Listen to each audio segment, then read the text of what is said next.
Hey guys, karibuni sana. My name is Gikonyela. I am so happy, guys, that I have two videos down for today. So, guys, if you're new here, don't forget to subscribe, like, share, tell a friend, tell a friend. We're actually on the road to hashtag 1000 subbies, and yeah, it's just been motivating me, guys. Those kind of people who I like to, put down a goal and push myself and literally see how I can, maneuver through it, problem solve through it. And I just like the thrill that the chase brings to me. So today we're doing a book review by my favorite author, Maria Hatzistefanis. I don't know. I need to find Google. Let me find Google as we progress. I'm gonna call her Maria. She's the author and of the book Overnight Success. She's also the founder of Rodial. If you know Rodial, a UK beauty brand. She's a mogul, she's a girl boss, and you definitely know she's on my radar because when I started reading, I always fancied, let me start by saying that I always fancied her books. I mean, first of all, the covers were cute. Like, excuse me, I thought the covers were so cute. I had never seen that. Okay, I had never seen that. And so let's see, I will Google will say that hatzistefanis.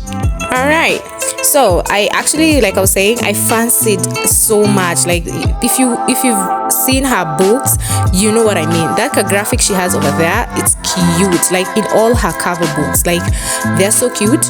So guys, I'm gonna read a short description of who Maria is from her www.rodial.com site, and it says, meet the founder. Maria Hatzistefanis is a London-based entrepreneur, best-selling author, and founder of Rodial. A former beauty editor, she launched Rodial in 1999 after identifying a gap in the market for targeted products that deliver both instant and long-lasting benefits. Guys, you're gonna have to forgive me because my baby's with me and she's always making sounds whenever I start recording. She's also an in-demand speaker and mentor and known throughout the beauty and fashion industries as an advocate for entrepreneurs. Maria's focus is on motivation, inspiring and encouraging people to be the best version on themselves to achieve their goals and dreams. You can clearly tell she's my favorite. Anyway, Maria made her debut as an author in 2017 with her best-selling book How to Be an Overnight Success, exploring her entrepreneurial journey to date. The book provides insights on how she went from being fired to building a multi-million global beauty empire. Maria has since published 2 more titles, How to Make It Happen and How to Live the Best Life, which explore how to motivate yourself in your life and career. In 2022, Maria joined the cast of Dragons Den Greece, which supports and invests in budding entrepreneurs. For real, I will say Miss Rodial, she's the girl. All right. So on the book that I read, I purchased the book How to Make It Happen, and I'm gonna read you guys a chapter which is in the last book of this book, and I'm gonna tell you. Let me just listen to the context, okay? Because it's become a favorite. So it says, the title is Ready to Make It Happen. Let's do it. This is actually in the last chapters of her book as she unwinds. The book itself is just dope. You need to grab it. I have a couple of my favorite chapters from it. I'm gonna tell you, but let me first read you guys the context of the book. Like, I feel like upper mwisho ya easy pages, like the end of these pages, she absolutely pushes you to understand why sometimes you just have to wake up and make it happen. You know what I'm saying? Forget how tough it is, you just have to toughen up. All right, so Ready to Make It Happen is the title. Let's do it. About a year ago, I was invited to give a talk at British Vogue. They invited over 150 guests to attend an exclusive Q&A with Vogue beauty editor Jessica Dina, I hope I'm not spelling that wrong, and myself at Vogue House in London. This was a big deal. After years of appearing at smaller events and building up to bigger conferences including WWD, gradually increasing my confidence in my public speaking, I had finally got the golden ticket. Speaking at Vogue, I could not have been more excited. This was the dream come true. The magazine that I had idolized for years had me as a guest speaker. This was a special day and I prepared as much as I could. I carefully studied the questions and rehearsed my answers, so I was ready for the night. I booked professional hair and makeup so I would look immaculate for the pictures, and I had a brand new Balenciaga outfit and shoes to make me feel like $1 million boss babe. Come on. All had been planned to perfection. My team had arrived a couple of hours ahead of me to set up, and I was going to arrive a bit later. My talk was starting at 7 p.m. I planned to arrive around 6 p.m. to check out the place, connect with Jessica, Dinah, and the Vogue team, and get ready for my talk.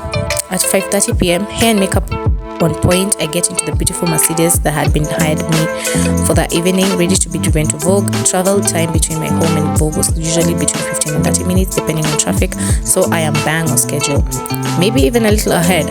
I get into the car and I'm on such a high. I can't wait. 15 minutes into that journey, it looks like there's a bit of traffic. That's usually for this time in central London. Not to worry, I think I said I'd be there at 6, so we have another 15 minutes built in. I call my team as I wait, and they tell me that the guests are already queuing outside Vogue House, but I'm still sitting in traffic. I want to be there to see it. People queuing to see me. How excited! I'm afraid that I am one of those people who think no one is ever going to show up to anything I do. Even though I know the tickets sold out an hour after being posted on the Vogue website, I still worry about those things. Another 15 minutes pass. It's now 6 p.m. and I'm still in the car. I ask the driver if he has a guesstimate of our arrival time. His reply hits me like a ton of bricks. It seems they have closed the whole of Regent Street in the rush hour to start putting up the Christmas lights.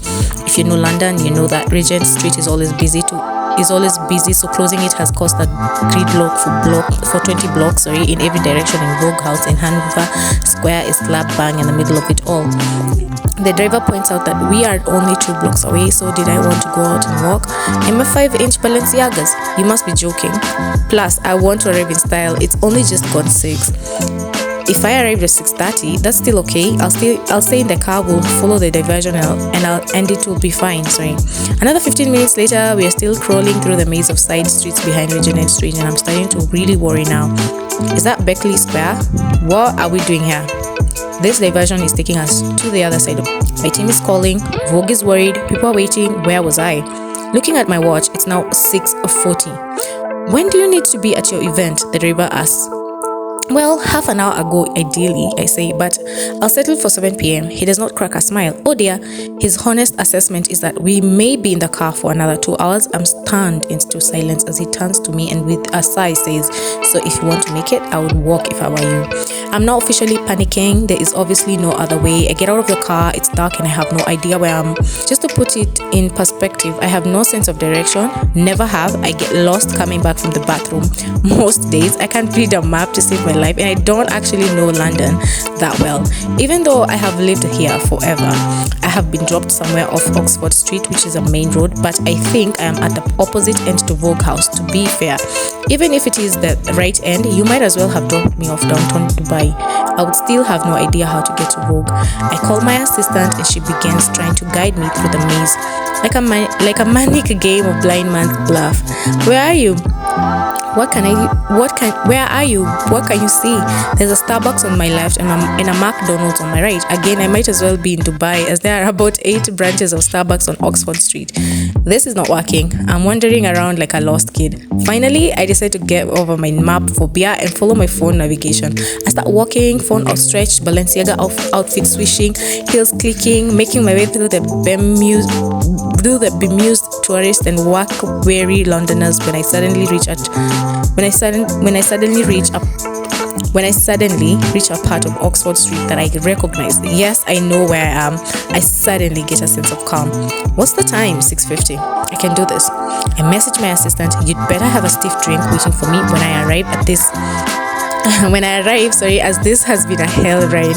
She WhatsApps me a picture of a glass of champagne that gives me the boost I need. I'm in pain walking in my Balenciaga heels. She WhatsApps me a picture of a glass of champagne that gives me the boost I need. I'm in pain walking in my Balenciaga heels, but I'm visualizing the moment I would be in Vogue House sipping that chilled champagne, and that keeps me going. At 6:57 p.m., 3 minutes before my talk is due to start, I make it to Vogue House. My feet are in pain, my makeup is melting, and my hair isn't looking great either. I go to the ladies to powder up and pull myself together. This whole ordeal has not seemed real. It's been like an out-of-body experience. The glass of champagne barely touches the sides. I do a quick body scan meditation, take a few deep breaths and think to myself, all of these people are here for you. They've paid for an expensive ticket. They made their way here from all over the city and the country, and you have a responsibility to give them what they are here for. There are no excuses. Pull yourself together and make it happen. With that thought, a wired sense shoots through me and gets me on a high. So by the time the host announces my name, I stride into that room with a huge self-confidence and deliver one of my best speeches ever. That evening could have evolved in a number of different ways. I could have refused to get out of the car and ended up an hour late for my speech. Most of the people would have left or been really disappointed or upset. I could have played the diva card, decided it was too stressful and cancelled. I would never have done that, but many do. Or I could have arrived miserable, complaining, blaming everyone and everything for my woes, and taken that negativity into my speech and out on my audience. All of these are scenarios that have transpired with celebrities, because at events I've been in the audience for a few and I have heard the stories from others I know in the industry. I could have gone down one of those routes, but I did not. Why? Because I was really looking forward to connecting with all the people that had made the effort to get tickets to come and see me, and every single one of them motivated me to try to do an amazing job. I owed it to them, and I owed it to myself and my brand to be the best in whatever the circumstances. We all feed off other people's energy, and when I see a group of gorgeous make it happen boss babes ready to be inspired, I get all the motivation I need to make it happen too. The feeling that I knew I would get when I finished my speech and the anticipation of connecting with all those people gave me what I needed to keep me positive and keep me marching down Oxford Street in those heels. And that glass of champagne was not bad either. At that specific moment in time, this was my motivation, and my motivation helped me make it happen. This is very much how life and business works. You may have it all planned out, but believe me, challenges come to us every single day. Does not matter what stage you are at in your life or your career. Nothing is smooth sailing. In fact, there is a quote by Franklin D. Roosevelt that goes, "A smooth sea never made a skilled sailor." And it's true. Ooh, confirmation. And it's true. We learn best from life's challenges, and to face them, we need a daily dose of motivation. Every time you have a setback, you need to go back to your motivation. It will get you through the hardest days. It's like magic. The success comes from following through on your plans, whatever it takes. You will have your good days and your bad days. You may love what you do, but you won't love every day of it. So be ready. Don't get disappointed. Don't give up. We're all different and have different goals and dreams, but the process of achieving them is always the same. Find your motivation, take action, keep your inspiration going, power through the challenges, bounce back from rejection, have a laser-like focus, and keep going, even when you don't feel like it. We all know there are no shortcuts to success. You need to put in the work. You need to put in the hours. People come to me and say, "I'm frustrated as I have not reached my goals yet." And when I ask them how long they have been doing this, most of them answer under a year, even just 6 months. Success takes time. It could be 2 years, 5 years, 10 years, or as in my case, even 18. Don't expect too much too soon, and don't settle. When you achieve one goal, set the next one. Aim high, dream big. Whatever stage of life you're at, there's always another goal. There's always another dream you can aim for. Most importantly, enjoy the process. Have fun while you're hustling. It can seem hard when you are going through it, but with time and a little perspective, you look back at your challenges and recalling how you overcame them will put a smile on your face, and there might even be a book in it. Be grateful. Be grateful for everything you have achieved. It's easy to focus on the things you don't have, but remember, it all starts with being grateful, thankful, and proud of what you have achieved so far. Cultivate the positive, grateful mindset and the energy that will attract more positivity. Don't forget the law of attraction. What you project, you will get back. Keep on learning. I've learned more reading, listening to podcasts, attending conferences, and being around successful people than I learned at school. If you surround yourself with success, you'll be successful too. You are the average of the 5 people you hang out with the most. So I repeat, surround yourself with success.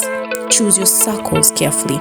be around positive and successful people to elevate yourself and put you in the right mindset for success. And I don't just mean the people who we surround ourselves with in the real world, but also the people we are interested in and follow on social media. Follow successful people and people who inspire you, the ones that project positive vibes of success, the kind of success that will rub off on you, the kind of success that will rub on you too.